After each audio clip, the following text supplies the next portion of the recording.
to the rim. Garnett on the slam. Here's a Curry way downtown. Oh, what a shot from Curry! So before I get started trying to make sense of what we just saw this week from what's going to be one of the best players to ever play the game, I wanted to properly plug my second channel because I've been kind of briefly mentioning it at the end of every video, which some people don't even get to. So just in case you didn't know, the channel that I advertised a couple of months ago, I actually am using full time now. I'm posting a lot of good 2K content there that's never going to make it to my main channel, so if you want to see me do some different stuff, make sure to subscribe to that, and you're going to see it everywhere on the video, in the description box, and in the comment section. And now it's time to have a little bit of fun. So about 7 months ago at the beginning of the year, I made a video talking about who I think is going to be the best player in the NBA once LeBron James retires. Right now LeBron is only about 32 years old, and it seems like he could be the best player in the league for another 3 years at the pace he's going and the way he takes care of his body. But we know for a fact that Father Time is undefeated. We saw it happen with Tim Duncan, we saw it happen with Kobe Bryant after he dominated the league for so long, so it's gonna happen to LeBron too, and somebody's gonna have to replace him. Of course, the next name that immediately comes to mind after LeBron is Kevin Durant, and while I think he may temporarily take the title of the best player in the league, we gotta remember that he's almost already in his 30s, so even if he does get that title sometime soon, he's not gonna have a long reign like LeBron did, and he's not gonna have the long reign I think Giannis Antetokounmpo is gonna have. Basically, Giannis has been on the rise for a while, and even back to his rookie year and his sophomore year when he wasn't really yet dominating and his numbers still looked subpar, you could just look at him and tell he was gonna be special because just like LeBron James and just like Kevin Durant, he has the body and the skill set that really kind of combines to make a freak of nature. Of course, LeBron has the strength and the size, and Kevin Durant has the size and the skill, but Giannis really looks like he was made in a lab somewhere. So over these last few seasons, we just been waiting on him to develop with the tools he's had, and he's gotten better every single season as I pointed out in that video. And if this week was any indication of things to come, which it obviously was, Giannis is on his way to being a superstar in the league probably this season. So I watched him play a lot this week, and I just wanted to tell you guys some things that I took note of. First of all, it's no secret that Giannis doesn't have a consistent jump shot yet.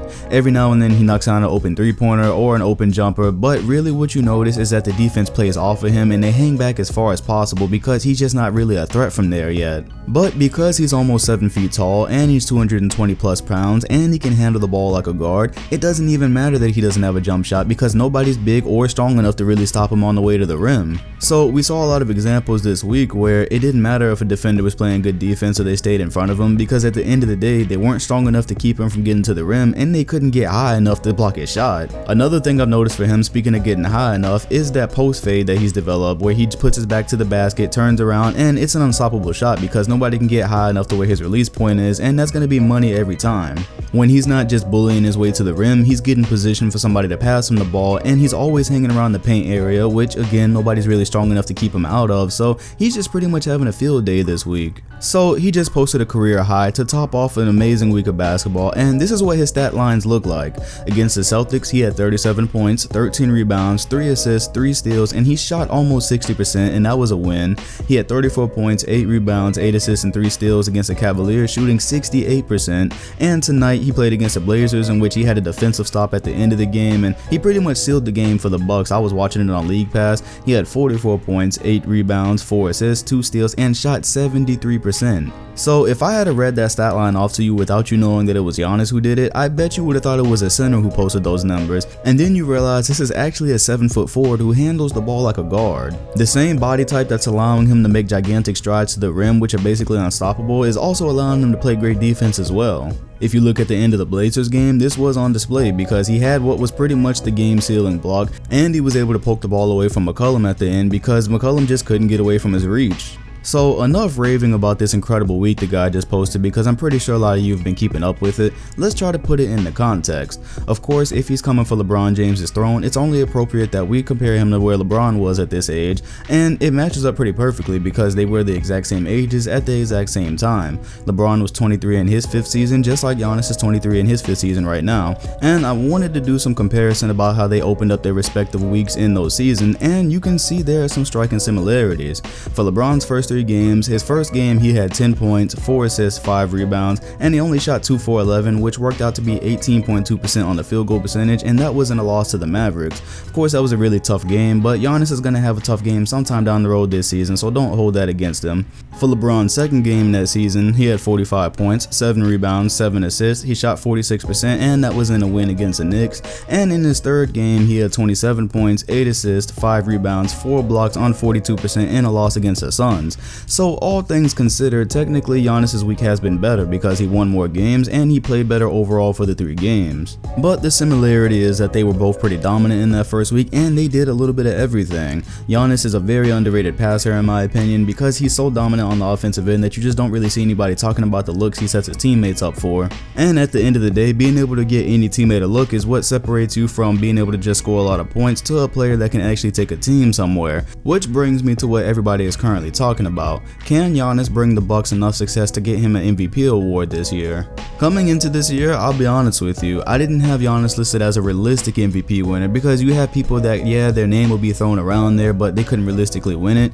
And when Kobe Bryant challenged him to win the MVP, I didn't think it was realistic because I was like, I don't think the Bucks are going very far. And I'll be honest, I didn't see Giannis taking the biggest step as he has taken so far in this first week. To me, he's went from a player who looked like he could be scary to a player who is really truly frightening.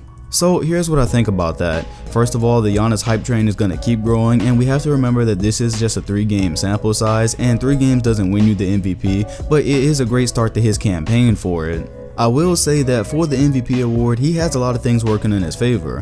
First of all, a player like Kawhi Leonard, who we thought would be an MVP candidate, hasn't even played this season, and we don't really know when he's going to play. When he comes back, to get himself in that MVP conversation, he's going to have some pretty beastly performances, and he's going to have to play at a really high level to match what Giannis is doing. For LeBron James and the Cavaliers, look, we know LeBron is always going to be in the MVP conversation, that's never going to change, but we also know that he's much more interested in the NBA Finals and the championship, so he tends to coast a little bit through the season, doesn't go quite as hard as he does in the playoffs, and at this age, he really treats the season like maintenance, and that's what the Cavaliers are going to be doing because we know some of those guys on that team are injury prone and they're older, so it's really going to be about tooling that team for the playoffs, and whether LeBron wins the MVP or not, I don't think he's that concerned with it. And then he's going to have a lot of the regular competition like Westbrook and Harden competing for the MVP. Of course, Westbrook plays on a team where he has to share the ball a lot more and share shots, so it's not going to be as eye-popping as it was last season. And the last thing he has going for himself is that he plays in the Eastern Conference, so getting a higher seed in the East is not going to be as hard as it would be in the West.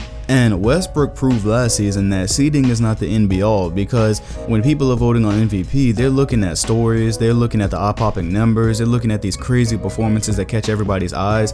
And if Giannis keeps performing like this, especially in the wake of his father passing away, that's going to be the perfect combination to get him MVP votes. So in short, yeah, if Giannis does take that next step to become a superstar in this league and he performs around the level that he's been performing over the last week, because I don't think we expect him to average around 40 points or 37 or 35 points, nobody really expects that, but if he can again up his averages from where they were last year and lead his team in every statistical category and get a high seed in the Eastern Conference, which is not going to be a really difficult thing to do, he has an excellent shot to win the MVP award this year. And whether Giannis actually wins the MVP or not, I think this is a season that he goes on to put the league on notice, and everybody should be afraid, because I was talking with some friends the other day and I did not realize what it meant that he's only 23 years old and he's this good. That means A, he's not even in what we consider a prime yet, because prime is more like late 20s and he's not even there yet, and he's already putting up these type of numbers and this type of improvement and bullying people like that at 23 years old. That means B, 10 seasons from now he's only going to be 33, and as we see, if you manage your talent right like LeBron James did, and you're fortunate enough to not have a bunch of injuries, you can still be a really good player, if not the best player in the league at 33 years old. So we've got a lot of years to go with this guy. My last hope for him, and what I'm just praying for, is that he gets a jump shot, and it doesn't even have to be a 3-pointer, but just a respectable mid-range shot. Because again, as I noticed this week, his defenders are hanging back, and even with them giving him space, all that's doing is giving him time to build up his stride and speed to the rim, which is why nobody's been able to stop him, and that's why he's had nights where he shot 60 and 70%. But man, could you imagine this guy if you had to defend him up close because you're scared that he's going to shoot a jump shot? If he gets one of those at any point in his career, not only is he going to be the best player in the league, but he's definitely going to have a chance to be one of the greatest of all time, and that's what I'm really hoping for this guy. Anyways, that's what I got for you guys today. I hope you've been watching Giannis, and if you haven't, go ahead and invest in League Pass, and make sure you do because he is must-see TV right now. Make sure to go sub to my second channel that I was talking about in the beginning because I'm having a lot of fun over there, and I think you guys will too. Hit the like button, comment, and sub if you enjoyed, and hit the bell next to my name if you want notifications on my future videos. I'm Dom2K, and I'll see you guys on the next one. Thanks for watching.